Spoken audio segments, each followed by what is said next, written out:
Pak Presiden kita mengeluarkan 10 Bali baru. Ya, 10 Bali baru. Ya, ada Mandalika, Singkawang, ada Labuan Bajo, Borobudur. Ya, itu semua 10 Bali baru itu selalu dibarengi dengan apa?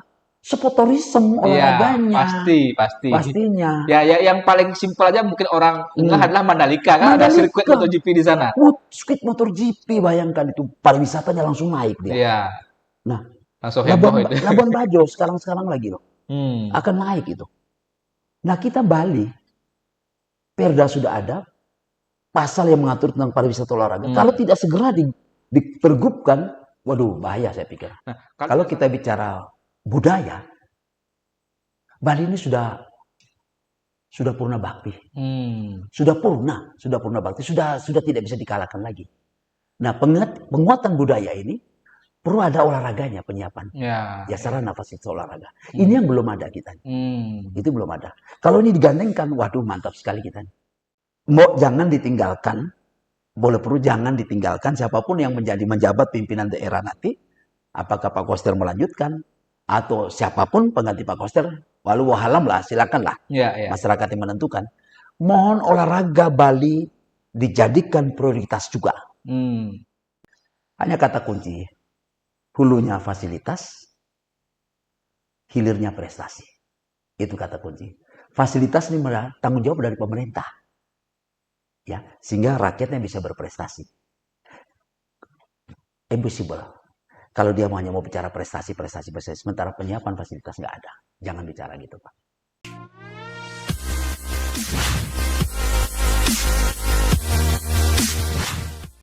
Selamat datang kembali di channel YouTube Bali 1.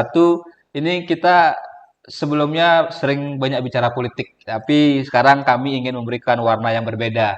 Karena kami rasa konteks Bali seperti halnya di olahraga, ini juga harus mendapat perhatian serius dari pemimpin kita, Bapak Gubernur Bali, Wayne Koster. Hari ini sudah bersama kami di Bali 1 seorang pemerhati olahraga, termasuk juga akademisi dari Universitas PGRI Mahadewa Indonesia, Bapak Agus Dei Segu. Bagaimana kabar Pak Agus? Baik, sehat. Siap, luar biasa. Kami sudah bisa sharing lah diterima. Dan saya informasikan beliau ini juga pengurus partai ya, DPW Partai Nasdem Provinsi Bali, bidang humas. Dan kebetulan baru-baru saja kantor Nasdem Bali diresmikan oleh Pak Surya Paloh, Pak Ketum, menjadi kantor termegah di Bali bahkan di Indonesia, kantor DPW gitu ya, kantor partai. Ya Pak Agus, saya ingin hari ini kita nggak bicara politik ya, baik. Walaupun pin Nasdemnya sudah keren ini, biru juga sudah keren. Tapi kita bicara olahraga karena yang saya tahu juga Pak Agus ini salah satu tokoh yang getol juga dalam konteks memberikan masukan terkait dengan olahraga. Termasuk kalau nggak salah berkontribusi juga ketika penyusunan Perda keolahragaan ya, Provinsi Bali, Perda nomor 5 tahun 2018. Perda nomor 5 tahun 2018 tentang keolahragaan. Nah, saya ingin tahu pandangan Pak Agus tentang bagaimana sebenarnya perkembangan olahraga kita di Bali. Karena ini mungkin isu yang tidak terlalu sering dibahas, tidak seksi jika tidak ada event gitu. Atau mungkin menurut saya seolah-olah ini mungkin nggak terlupakan. Tapi mungkin saja boleh kita bilang apakah dia tak tirikan begitu dalam era kepemimpinannya Pak Gubernur Koster gitu. Ya. Bagaimana Pak Agus memandang? Baik, terima kasih Mas Widana dengan tim. Jadi kalau kita lihat bicara olahraga di Bali, kita cukup punya nama di nasional. Nasional. Kenapa saya katakan demikian? Bahwa rujukan kita adalah PON. PON, oke. Ya, PON 19 Jawa Barat di Bandung pada saat itu Bali masuk peringkat 6 nasional. Ya membanggakan sebenarnya. Ya, oke. Lantas setelah pulang dari PON, kondisi olahraga Bali semakin baik ya. Semakin baik ya. Terus teman-teman DPR, di mana Pak Nyoman Parto ketika itu beliau ketua Komisi 4. Komisi 4 ya. Menginisiasi ya, supaya prestasi-prestasi olahraga Bali yang pemungkasnya di PON itu itu perlu ada satu payung. Ya, payung hukumnya. Ya, payung hukumnya itu namanya Perda. Hmm. Nah, saat itulah 2018 kami kebetulan di akademisi di bidang olahraga, kami diminta salah satu juga tim yang menyusun naskah akademiknya, naskah akademik. Ya. Naskah akademik ya. Nah, saat itu kami dengan tim ya bersama DPR dengan stakeholder olahraga lainnya, ya lahirlah Perda olahraga itu. Yeah. Nah, itu 2018, tepatnya 1 Agustus 2018 Perda itu disahkan di bawah kepemimpinan Pak Mangku Pastike. Ya, berarti beberapa minggu sebelum Bapak Gubernur Koster dilantik. Betul sekali, ya. Kalau nggak salah, Agustus ya dilantiknya, akhir Agustus ya, kalau nggak salah. Nah, Perda olahraga itu merupakan perda yang sangat luar biasa. Iya, berarti warisan kepemimpinan Pak Mangku Pastike. Betul. Karena perda itu 19 bab, 66 pasal, di situ sudah memuatkan segala hulu sampai hilirnya perkembangan olahraga di Bali. Ya. Karena prestasi tadi. Nah, lambat laun berjalan kita memasuki PON 20 kemarin di Papua. Ya. Nah, semestinya peninggalan pejabat lama dilanjutkan dengan gubernur baru, Perda ini harus dilanjutkan dengan harus ada peraturan gubernur. Pergubnya. Nah, itu tidak ada. Apakah tidak ada sampai saat ini. Sebentar dulu. Ya. Sebentar, ini mungkin menarik karena begini. Setahu saya atau mungkin kita mengamati di era Pak Gubernur Koster ini, kepemimpinan Pak Gubernur Koster, beliau begitu banyak mengeluarkan perda bersama DPR tentunya. Ya. Kalau pergub kan memang beliau yang mengeluarkan sendiri. Pergub juga banyak. Ya. Misalnya pergub terkait busana adat, penggunaan mungkin pergub juga terkait dengan penggunaan kantong plastik sekali pakai, pergub tentang timbulan sampah plastik, pergub tentang energi dan sebagainya. Tapi dari sekian pergub itu sama sekali tidak ada tentang olahraga. Tidak ada. Kalaupun ada pergub olahraga, pengambil regulasi di Bali harus mengajak lagi kami yang tim penyusun tadi itu. Karena kita tahu kan masukan juga. Mereka masukan. Tidak ada. Itu yang saya kekagetan, keheranan saya. Mungkin bisa disinggung di perda itu beberapa poin yang memang harus diatur dengan pergub apa saja, Pak? Ya. Kita tahu bahwa sesungguhnya ada pasal 12-13 tentang sport tourism. Sport tourism. Saya pernah baca 13-14 ya. 13-14 ya. Pariwisata olahraga. Olahraga pariwisata. Nah, itu juga yang menjadi seksi dalam konteks kita bicara Mandalika gitu. Ya, itu. MotoGP Mandalika. Ya, harusnya ditangkap itu. Kita tahu begini, kenapa saya katakan itu? Sesungguhnya payung sudah bagus. Ya. Masa kepemimpinan Pak Mangku. Maafkan saya tidak mendes atau memuji salah satu pejabat ya. Tetapi ketika Pak Mangku meninggalkan warisan itu, sesungguhnya dilanjutkan dengan penerima warisan berikutnya. Ya. Nah, kaitan konteks perda itu, perda sudah ada. Silakan sesungguhnya harus dikeluarkan, yaitu regulasi baru, yaitu pergub turunan dari perda itu. Ya. Banyak sekali perda yang dilahirkan, tetapi tidak ada yang mengeluarkan satu regulasi baru, yaitu pergub, yaitu tentang olahraga. Ya. Karena kita lihat begini, harusnya pergub olahraga itu dikeluarkan. Karena ada pasal 13-14 tentang pariwisata olahraga, sport tourism itu. Kita tahu bahwa Pak Presiden kita mengeluarkan 10 Bali baru. Ya, 10 Bali baru. Ya, ada Mandalika, Singkawang, ada Labuan Bajo, Borobudur. Ya, itu semua 10 Bali baru itu selalu dibarengi dengan apa? Sport tourism olahraganya. Ya, pasti. Pastinya. Ya, yang paling simpel aja mungkin orang adalah Mandalika, kan ada sirkuit MotoGP di sana. Sirkuit MotoGP, bayangkan itu pariwisatanya langsung naik dia. Iya. Nah, Labuan Bajo sekarang lagi loh. Akan naik itu. Nah, kita Bali, perda sudah ada, pasal yang mengatur tentang pariwisata olahraga. Kalau tidak segera dipergubkan, waduh, bahaya saya pikir. Nah, kalau tidak salah, saya sempat baca pasal 13-14 itu yang tentang pariwisata keolahragaan. Intinya, di sana kan bagaimana mendorong pariwisata olahraga dikembangkan, kemudian menjadi industri. Apakah begitu, Pak Agus? Ya, betul, industri. Dan itu secara tidak langsung meningkatkan PAD. Ya. Yang selama ini orang datang ke Bali hanya lihat keindahan. Pantai Sanur, Pantai Kuto, Danau Batur, di Ubud dan sebagainya. Kadang-kadang orang kan capek. Iya, bosan lah. Dia akan bosan.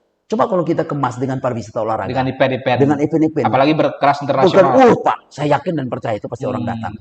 Sayangnya sampai detik ini belum ada pergub yang mengatur hal itu, peraturan gubernur itu.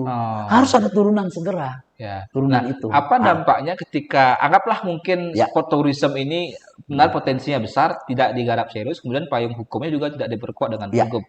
Bagaimana Pak Agus melihat nasib misalnya tadi ketika kita potensinya ada tapi nggak digarap? Apakah mungkin nanti Bali menunggu disalip lagi daerah lain? Bali kan sudah disalip Mandalika nih, Ya, misalnya oke. begitu kita katakan itu Ya, oke. kita per saya mengatakan begitu karena faktanya memang begitu kan. Ya. Bali nggak punya yang bisa kita banggakan di tengah pandemi, Bali terpuruk tapi Mandalika booming. Apa yang terjadi kalau ini tidak diperhatikan? Saya ada kekhawatiran ya, maaf ya. Ketika kita memainkan pariwisata tanpa dibarengi dengan spotnya, agak berat kita Bali. Maafkan saya kalau saya salah, mau dikritik tidak apa-apa. Tetapi itu dalam pandangan saya, karena sekarang banyak sekali pariwisata tuh digandrungi, dibayangi dengan dia tandem dengan pariwisata, ya dengan olahraga. Sehingga tamu datang menikmati pemandangan, dia langsung juga berolahraga di situ. Nah, kita Bali jangan sampai demikian loh. Bayangkan sebentar lagi Labuan Bajo akan buat itu kalau tidak salah kejuaraan apa saya tingkat dunia di sana. Gitu.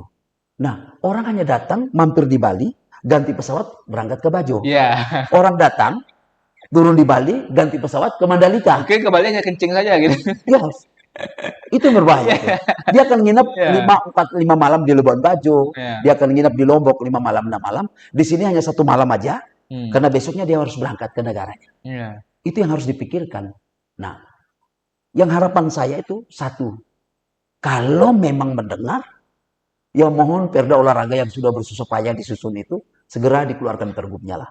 Dengan pergubnya itu apa? Ada kekuatannya, ada payung hukumnya, orang tuh melaksanakan kegiatan. Ya, kalau tidak salah juga disebutkan di sana di pasal 14 itu ya. Setiap penyelenggara pariwisata olahraga sebelum melaksanakan kegiatannya juga wajib mendapatkan rekomendasi Pemprov. Jadi mungkin tidak sekedar hanya rekomendasi, tapi kan bagaimana juga Pemprov menggarap potensi-potensi yang ada. Kan begitu Pak Agus. Bersinergi dengan stakeholder yang lain, dikemas menjadi sebuah industri. Nah, saya kira betul. Nah, rekomendasi di sini adalah kalau sudah ada pergubnya, dengan sendiri rekomendasi include di dalamnya. Nah, turunan perda itu kan harus pergubnya. Termasuk mungkin peran KONI bisa diperkuat di sana ya? Saya kira benar. Peran KONI kan di olahraga prestasi, ya. Nah, di sana sudah diatur semua ya. Nah, di pergub itu, kalau bentuk pergub itu dikuatkan sudah diatur lagi tentang regulasi anggaran, tentang bagaimana atlet yang berprestasi, tentang bagaimana penyiapan olahraga pariwisata.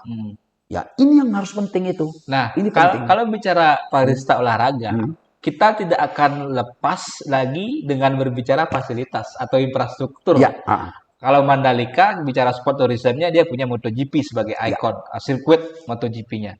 Kalau Bali, nah dari pandangan Pak Agus nih, apa yang dibutuhkan oleh Bali atau mungkin infrastruktur olahraga? Apakah mungkin juga misalnya Bali butuh stadion bertaraf internasional atau mungkin venue-venue lain sehingga memang bisa mendukung Bali menjadi destinasi sport tourism kelas dunia?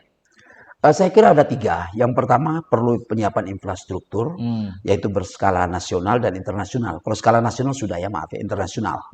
Kita lihat di Kapten Dipta Gianyar itu sudah nasional kan.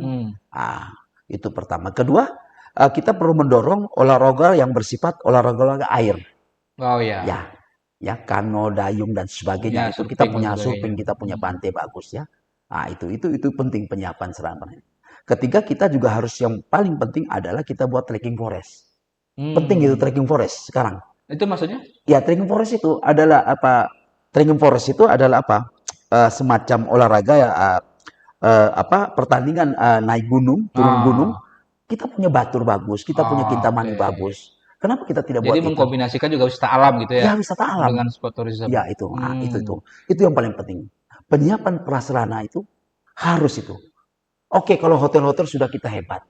Sekarang sarana olahraga yang ditingkatkan. Nah, itu apakah Pak Agus sudah melihat ada keseriusan dari pemimpin kita? Karena kalau kita bicara infrastruktur yang lain, di era Pak Gubernur kita perlu acungi jempol. Beliau membangun misalnya Sokat, kemudian direncanakan jalan tol. Kemudian kalau Kelungkung, pelabuhan segitiga emas yang menghubungkan juga ke Nusa Penida dan Sanur juga. Di Bali Timur, di Kelungkung, misalnya ada PKB, Kebudayaan Bali, walaupun itu dananya minjem gitu, pen. Kemudian di Besakeh ada penataan kawasan suci Pura Besakeh. Nah, di olahraga sudah ada nggak infrastruktur dibangun oleh Pak Koster? Itu yang saya ingin garis bawahi. Kalau kita bicara budaya, Bali ini sudah purna bakti. Sudah purna bakti, sudah tidak bisa dikalahkan lagi. Nah, penguatan budaya ini perlu ada olahraganya, penyiapan. Ya sarana fasilitas olahraga. Ini yang belum ada kita. Itu belum ada. Kalau ini digandengkan, waduh mantap sekali kita. Nah, jangan ditinggalkan, boleh perlu jangan ditinggalkan siapapun yang menjabat pimpinan daerah nanti, apakah Pak Koster melanjutkan atau siapapun pengganti Pak Koster, walau wahalam lah, silakanlah. Masyarakat yang menentukan. Mohon olahraga Bali dijadikan prioritas juga. Nah, rujukan kedua, kenapa saya katakan olahraga Bali jadi? PON kemarin di Papua kita peringkat 5 nasional loh. Nggak main-main. Dengan dana yang minim, dengan sarana-prasarana yang minim. Tapi kita bisa masuk 5 besar nasional. Nah, saya kira dengan kita sudah masuk 5 besar nasional, tolong dilihat lagi, perda olahraga itu harus dikunci. Dikeluarkan pergubnya. Semakin menguatkan di situ. Payung hukumnya. Payung hukum tentang apa? Regulasi anggaran. Ya, itu harus itu. Nah, itu menarik juga. Mungkin selain infrastruktur, kalau nggak salah, kalau Pak Agus tadi berbicara pergub begitu, di perda keolahragaan itu, saya baca di pasal 57 mungkin yang bisa menjadi catatan juga mungkin bagi Pak Agus.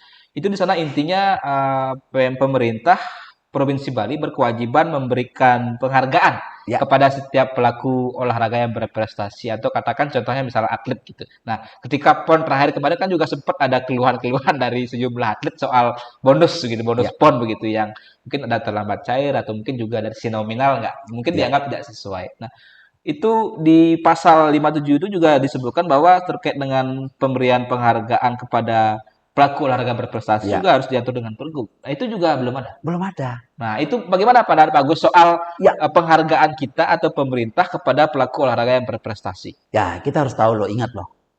Para atlet itu dia monotalkan dirinya ketika dia tahu masa depannya ada. Ya. Disinilah peran daripada pergub itu. Ketika ada pergub yang jelas, terjawab nanti hilirnya apa? Industri olahraga. Jadi orang tidak perlu lagi, kalau dia berprestasi, saya akan jadi berprestasi baik untuk tanah Bali. Nah, karena masa depannya jelas. Ada lindungin payung hukumnya. You kalau juara ini akan dapat ini. Harus tertulis pergub itu. Harus tertulis. Diatur jelas nominalnya. Diatur nominalnya. Sehingga tidak ada keluhan-keluhan gitu. Tidak ada. Kalau you dapat emas, you akan dapat 10 juta misalnya. Jelas itu. Termasuk mungkin nanti juga disesuaikan dengan hitungan-hitungan inflasi atau inflasi dan sebagainya. Itu kan nanti urusan kedua. Yang penting ada patronnya. Ada sudah dicantumkan. Persoalan regulasi nanti anggarannya itu kan nanti lihat situasi. Tetapi ada sudah perdanya, pergubnya itu jelas. Nah, itu yang pertama. Yang kedua, dengan jelasnya ada payung hukum, sehingga orang tertarik. Aduh, udah deh. Saya ingin mengabdikan diri saya, tidak harus jadi PNS, tapi sebagai atlet. Sebagai atlet. Nah, karena masa depan jelas. Jelas. Selama ini kan anggapannya menjadi atlet itu masa depannya nggak jelas gitu. Setelah ketika mereka masih menjadi atlet berprestasi, ada bonus atau ada event menang kejuaraan apa, mereka bisa sejahtera. Tapi setelah itu kan tidak ada yang memikirkan nasib mereka. Itu karena tidak ada lindungan dari peraturan itu. Nah, kasihan itu. Nah, sehingga ketika dia berprestasi, dia harus tahu diri, saya berprestasi. Prestasi yang baik itu kan, kalau yang baik benar, 18 sampai 35. Itu. Di atas itu sudah tidak bisa. Itu. Secara anatomi olahraga. Karena fisik juga sudah ada gini itu. Pengurangan kekuatan fisik. Gitu. Bagaimana setelah 35 ke atas? Kalau dia tidak punya pekerjaan, mau masuk PNS kan tak mungkin. Mau masuk apa enggak mungkin. Karena banyak cerita miris, mereka kayak seperti menjual medalinya, terus ya jadi kerja apa gitu kan. Itu ya miris aja. Ya itu karena tidak diperhatikan. Nah, sudah saatnya lah kita ke Bali ini, di Bali kan sudah saatnya lah. Kita di tingkat nasional kita paling ditakuti, momok menakutkan. Ya. Nah, itu juga kalau kita bicara di nasional, saya mungkin Pak Agus bisa memberikan gambaran lebih jelas. Ada kalau tidak salah namanya Desain Besar Olahraga Nasional. Betul? Atau the BON gitu Dia singkatnya dari Kementerian Pemuda dan Olahraga. Tapi yang saya pahami kalau tidak salah Bali tidak masuk dalam the BON. Itu kan ada beberapa daerah yang dianggap menjadi semacam kantong-kantong prestasi lah untuk atlet di tingkat internasional nanti atau tingkat Ya, nasional. Bali kalau nggak salah, mungkin bisa diluruskan apakah pemahaman saya salah. Yang saya ya, tahu Bali sepertinya tidak masuk dalam daerah yang debon itu. Itu ya. seperti apa, Pak Gus? Ya karena fasilitas, Hmm, fasilitas kita. Kalau kita mau bicara lintasan atletik kita kan sangat tidak prestasi hmm, lintas atletik kita. ya. Nah itu. Bali Kalau benar ya, Bali nggak masuk di debon eh, gitu ya? Bali awalnya kan sesungguhnya akan masuk pada Ah, debon itu kan. ah, Desain besar olahraga nasional. Ketika ah, tuh Pak Menpora datang ya sosialisasi, kebetulan kami ikut waktu itu kan. hmm, Eh, tapi dilihat juga kan daerah-daerah yang menjadi debon hmm. itu daerah-daerah yang memiliki fasilitas olahraga lengkap. Ah, oke. Nah, kita Bali bagaimana? Ya. Mau bola, sepak bola kan kita kalah, Pak. Hanya di itu. Hmm, hmm, Di Jawa sudah apa? Mau hmm, kolam renang kalah kita, Pak. hmm. Mau lintasan atletik kalah kita, Pak. Ya. Berarti miris juga ya. Ya itu, itu. Nah, saya juga Hanya nanti memang kaitan debon, ah, atlet-atlet kita yang masuk dalam debon, ah, itu mungkin misalnya kita bicara misalnya sepak bola mungkin di Jawa, ah, misalnya tinju mungkin di Papua, misalnya kan. hmm. Jadi atlet kita berprestasi untuk negara dan bangsa, untuk bela merah putih, ya mereka keluar. Seharusnya mereka diam di daerah. Kalau proyek debon itu ada, gitu loh. Oh, gitu. Nah, Nah, kalau tidak salah juga hmm, daerah-daerah yang masuk dalam daerah yang debon itu juga mendapat dukungan fasilitas olahraga. Kalau salah seperti akan dibangun semacam sport science juga. ya, Apakah benar? wih benar sekali. Palembang Oh, sudah jelas, Sulawesi. hmm, Sumatera Selatan sudah pasti. ya. Ya, Papua sudah pasti, Jawa itu Barat pasti. juga ya. Oh, Jawa Barat sudah Kalau nggak pasti. salah tetangga kita NTB apa NTT yang masuk? Saya dengar terakhir kalau tidak salah NTT itu akan masuk. NTT. Ah, Oh, NTT. berarti Bali Ya, dikalahkan oleh NTT. NTT itu Labuan Bajo saya dengar. Labuan Bajo. Karena Itu kalau nggak salah daerahnya Pak Agus juga ya NTT. iya, iya, Ini ya, mungkin kita sebut Labuan nih. itu. Ya, NTT itu. NTT Oh, mungkin akan diambil tinju di sana. oke. Kebetulan ketua PB Pertinakan itu Brigadir Jenderal Nah, itu ini kan. mungkin juga jadi masukan juga ini. Kok Bali kalah lagi ini? Fasilitas lah, Oke. fasilitas. Nah, Nah, apa mungkin masukannya Pak Agus dalam konteks itu? Walaupun Bali tidak um, masuk dalam debon atau mungkin ada peluang masuk, seperti apa Pak Gubernur kita, kemudian dengan kepala daerah di tingkat 2 Bupati Wali Kota ya, juga, dengan dukungan DPRD-nya juga, semua stakeholder, KONI juga tentunya menjadi ya, garda terdepan. Bagaimana ini bersama-sama dibangun keolahragaan Bali, baik dari sisi prestasinya, ya. atau olahraga prestasi, maupun dari sisi juga industrinya, misalnya menjadi sport tourism. Ya, kita kembali kalau bicara itu adalah kita lihat amanah undang-undang ya. Undang-undang olahraga nomor 5 tahun 2003 ya. Ya, Terus sekarang diperbarui lagi 1122. ya. Nah, amanah di undang-undang jelas. Itu. Peningkatan prestasi olahraga itu adalah tanggung jawab dari daerah. Hmm. Di situ sudah termaktub dana pembinaan olahraga. Oh, Itu sudah iya. pasti. Harus sekian persen dana pembinaan olahraga. Kalau Oh, ada alokasinya ya? ada itu. Oh, sama seperti pendidikan kan minimal Ya, dua puluh ada persen tiga. dari Ada APBD. tiga. Pendidikan dia Oh, perhatikan, kesehatan. kesehatan dan olahraga. Oh, iya, iya. Kalau sudah ini tiga, maafkan saya nih kalau saya agak salah. Kita tidak perlu banyak rumah sakit. Kalau orang sudah sehat Oh, semua, iya, benar. dana dia kucurkan untuk kesehatan Iya, orang, iya, iya. kebugaran orang. Tidak perlu kita bangun rumah sakit. Iya. Nah, eh, 2014 saya ke Thailand pada waktu itu 2 minggu ya. Ini contoh ya. Hmm. Saya belajar, saya ke Chiang Mai ya, bagaimana pusat olahraga di sana. Terus saya tanya pada satu teman, saya bilang, saya nggak lihat kau punya rumah sakit di sini, saya bilang. Oh, kami rumah sakit kurang. Karena kita menyiapkan fasilitas olahraga sehingga masyarakat berolahraga. Oh, Dia iya. sehat, dia bugar, jadi tidak perlu sakit. Hmm. Ngapain kita siap rumah sakit? Terlalu banyak. Jadi uang itu diberikan untuk apa? Untuk keolahragaan, untuk kesehatan, dan untuk pendidikan. Pendidikan. Ya, Dia benar. katakan begitu. Nah, ini yang dilakukan oleh Bapak Presiden kita, salah satunya. Itu Pak Jokowi. Ya. Peningkatan olahraga di masing-masing daerah itu penguatan. Supaya apa? Masyarakat itu sehat, bugar. Nah, untuk kita kembali lagi. Fasilitas umum kita kurang. Tanah-tanah sudah nggak ada. Hmm. Habis kita ini. Kalau mau bangun kawasan olahraga ya, kita harus mencari kawasan yang luas. Nah, kalau Gitu. tadi bicara Harus ada keberanian dari pemerintah ya, sekarang. bicara Ya, kawasan olahraga atau ya, fasilitas olahraga, menurut Pak Agus, apa yang mendesak dibutuhkan oleh Bali, baik untuk mendukung prestasi maupun juga untuk mendukung sport tourism atau industrinya? Apa ya. yang perlu dibangun gitu? Kalau di era Pak Koster kan jelas punya mungkin sudah banyak punya ikon-ikon termasuk yang terakhir kan tower itu yang di Buleleng gitu. Tapi olahraga tadi kan Pak Agus sampaikan belum ada kelihatan yang Bali punya ikon begitu di era kepemimpinan Pak Koster. Apa yang dibutuhkan mendesak atau yang kalaupun tidak mendesak harus menjadi bagian dalam perjalanan siapapun pemimpin Bali ke depan harus punya komitmen untuk membangun itu gitu. Ya, saya kira kita kembali lagi olahraga pariwisata dan budaya itu, penguatan di situlah. Sehingga 1 kali mendayung 230 terlampau. Jadi kalau fasilitasnya apa? Apakah mungkin perlu semacam kawasan olahraga khusus atau seperti apa? Harus ada kawasan olahraga khusus itu. Ya, harus ada. Berarti kalau misalnya di Kelungkung punya pusat kebudayaan Bali, mungkin nanti misalnya Bali istilahnya punya pusat olahraga atau sport center atau apa? Harus ada. Kawasan khusus. Kawasan khusus. Harus ada. Kira-kira di mana kalau memang itu bisa dibangun, Pak Agus? Kalau Kelungkung yang memungkinkan dari sisi geografinya dan juga mungkin pertimbangan-pertimbangan yang lain lah.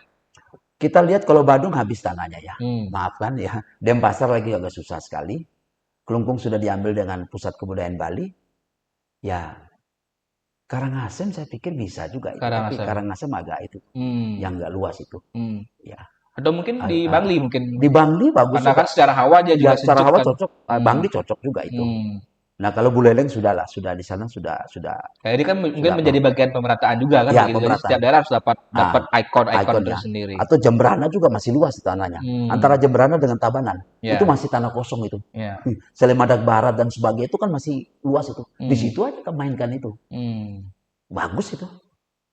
Apalagi dengan nanti jadi kalau memang itu tol. Waduh enak itu. Oh ya, arahnya ke tol ya. Sudah itu. Dari Buleleng tinggal turun. Jembrana masuk, Tabanan masuk, kita dari Denpasar, Kelungkung dan sebagainya ikut bypass masuk gampang sekali sudah itu. Badung tinggal ke sana. Itu posisi antara Tabanan dengan Jembrana. Saya lihat dari Selemadak Barat ke sana itu menuju pada Pekutatan dan sebagainya itu masih kosong-kosong tuh lahan. Pembebasan bisa kok di situ. Kalau mau buat kawasan olahraga. Jadi itu juga mungkin titipannya Pak Agus kepada siapapun pemimpin ke depan, wujudkanlah kawasan olahraga di Bali. Di Bali. Ya, terakhir Pak Agus, mungkin sebagai penutup kita juga, apa yang ingin Pak Agus tekankan atau mungkin juga pesan kepada teman-teman yang di pelaku olahraga atau mungkin juga yang di KONI, yang di atlet-atlet kita, melihat tantangan Bali baik dari sisi prestasinya maupun dari sisi pengembangan tadi industrinya olahraga atau sport tourism lebih spesifiknya. Apa yang mungkin menjadi pesan dari Pak Agus? Ya, hanya kata kunci, hulunya fasilitas, hilirnya prestasi. Itu kata kunci. Fasilitas ini tanggung jawab dari pemerintah. Ya, sehingga rakyatnya bisa berprestasi. Impossible. Kalau dia hanya mau bicara prestasi, sementara penyiapan fasilitas nggak ada. Jangan bicara gitu, Pak. Ya, saya kira itu. Jadi titipan itu. Nah, titipan kepada Pak Gubernur Koster, Pak ya.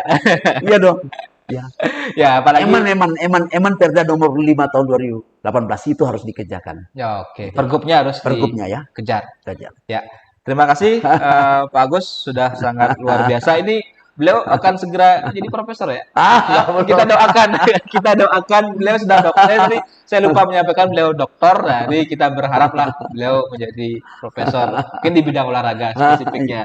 Di fisiologi ya. Oh, fisiologi. Oke, jadi kita bisa berbagi lebih banyak Pak Agus karena saya rasa banyak hal yang perlu bisa kita bahas termasuk mungkin dalam konteks sport science-nya mungkin nanti bisa kita berbagi begitu. Terima kasih Pak Agus sudah hadir bersama kami di Bali 1. Kita akan sharing di kesempatan berikutnya. Terima kasih. Baik.